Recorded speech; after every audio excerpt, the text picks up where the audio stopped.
Hello বন্ধুরা, কেমন আছো তোমরা সবাই? আশা করছি তোমরা সবাই খুব ভালো আছো। প্রত্যেক দিনের মতো আজকেও নিয়ে চলে এসেছি বেশ কিছু কিচেন টিপস। আর যেই টিপস গুলো জানা থাকলে আমাদের সংসারের কাজগুলো হয়ে যাবে অনেকটাই সোজা, বেঁচে যাবে সময়, পরিশ্রম, মাসিক বেশ কিছুটা খরচও।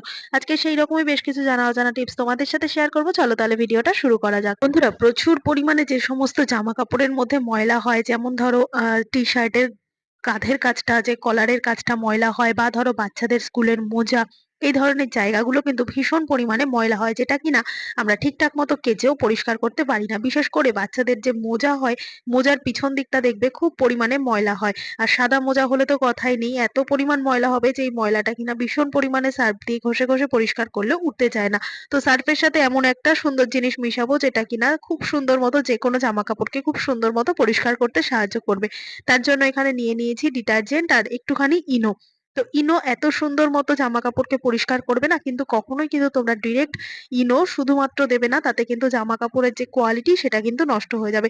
সার্ফের মধ্যে যদি তোমাদের 1 চামচ সার্ফ হয়, সেখানে হাফ চামচেরও কম একটুখানি পরিমাণ তোমরা ইনো মিশিয়ে ভালো করে মিশিয়ে নিয়ে তারপর যেইখানে তোমাদের প্রচুর পরিমাণে জামা কাপড়ে ময়লা থাকবে, হয়তো কোনো রঙের দাগ, বা ধরো যে সমস্ত জায়গাগুলো কাঁধের কাছে বা কলারের কাছে বা আন্ডারআর্মের কাছে যে সমস্ত ময়লাগুলো অনেক বেশি পরিমাণে জেদি হয়ে থাকে, উঠতে চায় না, সেরকম জায়গায় হালকা হাতে এভাবে একটুখানি ইনো আর একটুখানি জল দিয়ে সার্ফের সাথে মিশিয়ে নিয়ে হালকা করে একটু রাব করলেই দেখবে বন্ধুরা আস্তে আস্তে কিন্তু সমস্ত ময়লা উঠে যাবে, যার জন্য আলাদা করে বিশাল কিছু পরিশ্রম করার আমাদের দরকার পড়বে না। তো ছোট্ট টিপস, এইভাবে পরিষ্কার করে দেখবে অনেকটা কিন্তু কাজ সুবিধা হবে। ভালো লাগলে লাইক করতে ভুলো না। দেখে নাও পরের টিপস। এর থেকে যখন আমরা অনেকগুলো ডিম একসাথে কিনে নিয়ে আসি, এই সমস্যাটা কি কখনো হয়েছে দেখেছো? ডিমের গায়ে কিন্তু প্রচুর পরিমাণে কালো কালো ময়লা থাকে। আর সেটা যে কি ময়লা আলাদা করে আর বলার কোনো প্রশ্নই রাখে না। আমরা কিন্তু প্রত্যেকেই জানি ডিমের গায়ে কিন্তু এরকম ভীষণ পরিমাণে ময়লা থাকে। আর এই ডিম যদি আমরা সেদ্ধ করতে বসে, সেক্ষেত্রে কিন্তু নিজেদেরই কেমন একটা হয় না এই নোংরা অবস্থায় ডিমগুলো। তো ডিম এতটাই নরম একটা জিনিস, ঠিকঠাক মতো কিন্তু পরিষ্কার করতে গেলে হয়তোবা ভেঙে যাওয়ার সম্ভাবনা থাকে। তাই খুব একটা জোরাজুরি করে আমরা পরিষ্কার করতে পারিও না। তো সামান্য এই জিনিসটা দিয়ে বাড়িতে আনার পর ডিম যদি পরিষ্কার করে নাও, সেক্ষেত্রে কিন্তু এই নোংরাগুলো খুব সহজে উঠে যাবে, একেবারে ঘষা মাজা ছাড়াই। তার জন্য কিন্তু তোমরা ডিরেক্ট টুথপেস্টটা দেবে না, সেক্ষেত্রে কিন্তু দলা হয়ে যাবে। তাই কিন্তু কি করবে, এরকম ভাবে একটুখানি জলের মধ্যে খুব সামান্য পরিমাণ যে কোনো ধরনের টুথপেস্ট একটুখানি নিয়ে নেবে। যদি কলগেট না থাকে তাহলে হোয়াইট কালার ঘরে থাকা যে কোনো ধরনের টুথপেস্ট নেবে, কিন্তু জেল টুথপেস্ট একেবারেই নেবে না। তো এইভাবে যদি তোমরা জলের মধ্যে মিশিয়ে দাও, তাহলে দেখবে বন্ধুরা একেবারে দলা পাকিয়ে যাবে না টুথপেস্ট গুলো। এমনি ডিরেক্ট দিলে কিন্তু দেখবে টুথপেস্ট গুলো আর কোনো রকম কাজ করবে না, এইভাবে শক্ত শক্ত হয়ে চারদিকে বসে যাবে। তো এইভাবে যদি আমরা একটুখানি টুথপেস্ট দিয়ে তারপর পুরো পাত্রটার মধ্যে ভর্তি করে এভাবে একটু জল দিয়ে হালকা হাতে এভাবে ডিমের গা গুলো একটু পরিষ্কার করে নিতে পারি, তাহলে দেখবে ডিমের গায়ের মধ্যে যে ময়লাগুলো ছিল কালো কালো, সেগুলো কিন্তু খুব সহজেই উঠে যাবে। এভাবে জল পাল্টে পাল্টে দু একবার ধুয়ে নিয়ে তোমরা দেখেও, তো খুব সুন্দর মতো যেমন ডিমটা পরিষ্কার হবে, আমাদের কিন্তু নিজেদেরও ভালো লাগবে, ফ্রেশ লাগবে। এই ডিম সেদ্ধ করতেও অসুবিধা হবে না, আর ফ্রিজে রাখলেও কোনো রকম ঘেন্না লাগবে না। তো টিপসটা ভালো লাগলে অবশ্যই সবার সাথে শেয়ার করতে ভুলবে না। দেখে নাও পরের টিপস। বন্ধুরা, এই ধরনের ছোট ছোট কন্টেনার কিন্তু আমাদের প্রত্যেকের কাছেই থাকে। আর এই ধরনের কন্টেনারের মধ্যে আমরা শুকনো কোনো খাবার হোক বা মশলাপাতি এগুলোকে স্টোর করে রাখি। কিন্তু খেয়াল করে দেখবে ব্যবহার করতে করতে অনেক সময় হয় প্যাচের দিকটা হালকা হয়ে যায়, যার জন্য কিনা খুব সুন্দর মতো টাইট করে কিন্তু ঢাকনাগুলো আটকানো যায় না। দেখো অনেক অনেক ঢাকনায় কিন্তু ভিতরে এরকম একটা ভ্যাকুম প্রেসারের একটা জিনিস থাকে, যেটার জন্য খুব সুন্দর মতো টাইট হয়ে থাকে, কোনো রকম হাওয়া পাস হয় না। ধরো এই কৌটোগুলোর মধ্যে আমরা কোনো মসলা রাখলাম, তো সেক্ষেত্রে গুঁড়ো মসলা রাখলে দেখবে ফাঙ্গাস পড়ে যায়, ভিজে ভিজে হয়ে যায় যদি ঢাকনা টাইট মতো না আটকানো যায়। আবার অনেক সময় বিস্কুট, চানাচুর এই ধরনের ড্রাই কিছু রাখলেও কিন্তু নেতিয়ে যায় হাওয়া লেগে। তো কি করবে যদি ঢাকনাটা ঠিকঠাক মতো টাইট না হয়? দুটো স্টেপ তোমাদেরকে দেখাবো। তার জন্য এখানে আমি একটুখানি সেলোটেপ নিয়ে নিয়েছি, আর যেই জায়গাটা প্যাচের শুরু হচ্ছে ঠিক সেই রকম জায়গাতেই সেলোটেপটা আটকে দেবো।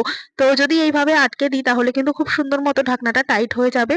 আর যদি তোমাদের কাছে সেলোটেপ না থাকে, তাহলে কি করবে, এরকম ভাবে বিস্কুটের যে খালি হয়ে যাওয়ার পর এই প্যাকেটটা আমরা ফেলে দিই, সেই বিস্কুটের প্যাকেটটাকে এইরকম ভাবে ঢাকনার মাপ করে একটুখানি কেটে নেবে। তো এখানে আমার যেহেতু ডবল ভাঁজ করে নিয়ে প্যাকেটটাকে কাটা হয়েছে, তাই দুটো ভাঁজ আমি পেয়েছি। তো এইভাবে কিন্তু দুটো কৌটো আমি করে নিতে পারবো। তো দেখো বন্ধুরা, এখানে আমি ছোট ছোট ঢাকনার আকারে এরকম ভাবে কেটে নিলাম বিস্কুটের কৌটোর ঢাকনার আকারে প্যাকেটটাকে। তো যেহেতু এই পলিথিন গুলো একটু বেশি হার্ডি হয়, তাই খুব সুন্দর মতো কিন্তু কাজ দেবে অন্যান্য পলিথিনের তুলনায়। তারপর এইভাবে ঢাকনার মধ্যে দিয়ে যদি তোমরা আটকাতে পারো, সেক্ষেত্রে দেখবে বন্ধুরা এত সুন্দর মতো টাইট হবে না, যেটা কিনা দেখতে তো বাজে লাগবেই না, সাথে ভেতরে থাকা খাবারগুলো অনেকদিন পর্যন্ত ভালো রাখা সম্ভব হবে। টিপসটা ভালো লাগলে লাইক করো। দেখে নাও পরের টিপস। আমরা যখন কোথাও যাই বা বাচ্চারা যখন হয়তো কোনো ক্লাসে যাচ্ছে, তখন তাদের সাথে কিন্তু এরকম একটা জলের বোতল আমরা সবসময়ের জন্য দিয়ে দিই।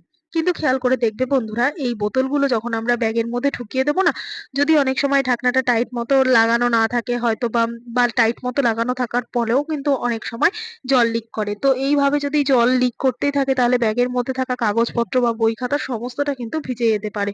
তো কিভাবে আমরা জলের বোতল দেবো আর কিভাবে দিলে পরে কোনো রকম জল লিক করবে না। দেখতে পাচ্ছ এখানে কতটা জল পড়ছে, ঢাকনাটা টাইট করে আটকানো সত্ত্বেও তাতে কিন্তু বই খাতা একেবারে ভিজে যাওয়ার একটা সম্ভাবনা থাকে। তো দেখো বন্ধুরা, এখানে কিন্তু খাতাটার মধ্যে জল পড়েও খাতাটা প্রায় নষ্ট হয়ে যাবে। তো কিভাবে আমরা জলের বোতলটাকে টাইট মতো আটকাবো? তার জন্য এখানে আমি নিয়ে নিয়েছি এরকম একটা পলিথিন। আর এই ধরনের পলিথিন প্যাকেট আমাদের প্রত্যেকের কাছেই থাকে। পলিথিন প্যাকেটটাকে ছোট্ট টুকরো করে কেটে নেব। ঠিক যতটা ঢাকনা তার ১৯-২০ করে একটুখানি কেটে নেবে। কোনো রকম মাপ নেওয়ার দরকার নেই। তো এইভাবে যদি ঢাকনাটাকে আমরা মাপ করে এরকম পলিথিনটাকে কেটে নিতে পারি, তাহলে তোমাদের প্রয়োজন মতো যদি ২ ভাঁজ করে নাও তাহলেও হবে। তাহলে ১ ভাঁজ করে নিলেও হবে। এবার ঢাকনার এই জায়গাটায় তোমরা জলের বোতলটার ওপরে এরকম কি করবে, একটুখানি পলিথিনটা দিয়ে তারপর ঢাকনাটাকে টাইট করে আটকাবে। দেখবে বন্ধুরা, একেবারে জল কিন্তু লিক করবে না। আর এইভাবে ব্যাগের মধ্যে বই খাতা কাগজপত্র সমেত যদি জলের বোতল নাও, একেবারে জল লিক করে চারিদিক ভিজে যাবে না, জিনিসপত্র নষ্ট করবে না। তো এই ছোট্ট টিপসটা কিন্তু তোমরা ফলো করতেই পারো বাইরে কোথাও জল নিয়ে যাওয়ার সময়। সেটা শুধুমাত্র বাচ্চারা না, বড়রাও কিন্তু করতে পারো। ভালো লাগলে লাইক করে পাশে থাকবে। দেখে নাও পরের টিপস। তো দেখো বন্ধুরা, এখানে আমি একটা পাত্রের মধ্যে নিয়ে নিয়েছি বেশ খানিকটা পেঁয়াজের খোসা, রসুনের খোসা আর নিয়ে নিয়েছি কাঁচা লঙ্কা। এই তিনটে জিনিস দিয়ে দারুণ একটা ধূপ তৈরি করব, যেটা কিনা সকাল বিকেল এই বর্ষাকালে দারুণ কাজ করবে। তো কি কাজ করবে, কেননা এই বর্ষাকালে কিন্তু প্রচুর পরিমাণে মশার উৎপাত দেখা যায়। মশাবাহিত নানান রকম রোগ কিন্তু প্রচুর পরিমাণে ঘটে, যার জন্য মানুষের মৃত্যু পর্যন্ত হতে পারে। তো এই জিনিসটা যদি আমরা ঘরোয়াভাবে বানিয়ে দিতে পারি, তাহলে বাইরের কেমিক্যাল জাত নানান রকম ধূপ স্প্রে সেগুলো ব্যবহার তো একদমই করতে লাগবে না। তার থেকেও বড় কথা, এগুলো কিন্তু ঘরোয়া উপায়ে আমরা করলে আমাদের স্বাস্থ্যেরও কোনো রকম ক্ষতি হবে না। তার জন্য এক টুকরো তুলোর মধ্যে এখানে নিয়ে নিলাম, তুলোটাকে স্প্রেড করে নিলাম এভাবে ছড়িয়ে। এবার এই তুলোর মধ্যে নিয়ে নিতে হবে পেঁয়াজের খোসা, রসুনের খোসা আর এরকম একটা কাঁচা লঙ্কাকে মধ্যেখান থেকে ভেঙে নিয়ে তারপর বীজগুলোকে বের করে নেব।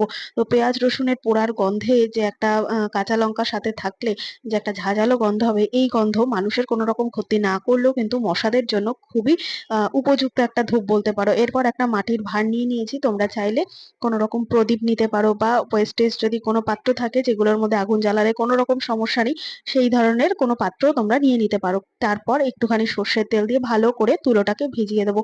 তো দেখো বন্ধুরা, এখানে আমি সর্ষের তেল দিলাম, তোমরা চাইলে কিন্তু একটুখানি ঘি বা অন্য কোনো জিনিস দিয়েও জ্বালাতে পারো। তো এখানে সর্ষের তেলটা দিয়ে এবার আমি আগুনটাকে জ্বালিয়ে দিচ্ছি। এই যে ধূপটা তৈরি হলো, আর যে একটা স্ট্রং ঝাঁঝালো গন্ধ, যে এই গন্ধের জন্য কিন্তু খুব সুন্দর মতো মশা আমাদের বাড়ির বাইরে বেরিয়ে যাবে। কোনো রকম ভাবে মশা ঘরের মধ্যে ঢুকবে না, সাথে কোনো রকম ভাবে মশা বাড়ির মধ্যে থাকলেও তারা কিন্তু মরে যাবে। তো যেহেতু এটা কেমিক্যাল ফ্রি, তাই ভীষণ পরিমাণে কিন্তু উপকারী একটা জিনিস। তোমরা সকাল বিকেল এই জিনিসটাকে জ্বালিয়ে তোমরা ঘরের আসবাবপত্রের কোনা কানাচিতে, মেন গেটের বাইরে, বাড়ির বাইরের দিকে যদি কোনো রকম পুকুর ডোবা বা কোনো রকম নোংরা জায়গা থাকে সমস্ত জায়গায়, এমনকি ঘরের মধ্যে আসবাবপত্রের কোনা কানাচিতে, ডাইনিং টেবিলের তলায়, দরজার কোনা কানাচিতে, গাছ বা ফুলের টব যে সমস্ত জায়গায় রয়েছে সেই সমস্ত জায়গায় তোমরা এই ধূপটাকে দিতে পারো। আর তারপরের কথা হচ্ছে বন্ধুরা, দেখবে যখন নিভে যাবে, নিভে যাওয়ার পরেও কিন্তু প্রায় ১ থেকে ১.৫ ঘন্টা পর্যন্ত এই তুলো পোড়ার একটা যে গন্ধ, সেই গন্ধটা থাকবে। এটাতেও কিন্তু দারুণ ভাবে কাজ দেবে। তাই এরকম প্রাকৃতিক উপায়ে যদি আমরা মশা তাড়িয়ে ফেলতে পারি, আমাদের জন্য খুবই ভালো হবে। আশা করছি আজকের সমস্ত টিপস কাজে দেবে। ভালো লেগে থাকলে লাইক কমেন্ট শেয়ার করে পাশে থাকবে। ভিডিওটা কে কোথা থেকে দেখছো কমেন্ট করে জানাতে ভুলবে না। দেখা হবে আবার অন্য কোনো ভিডিওর সঙ্গে। ধন্যবাদ।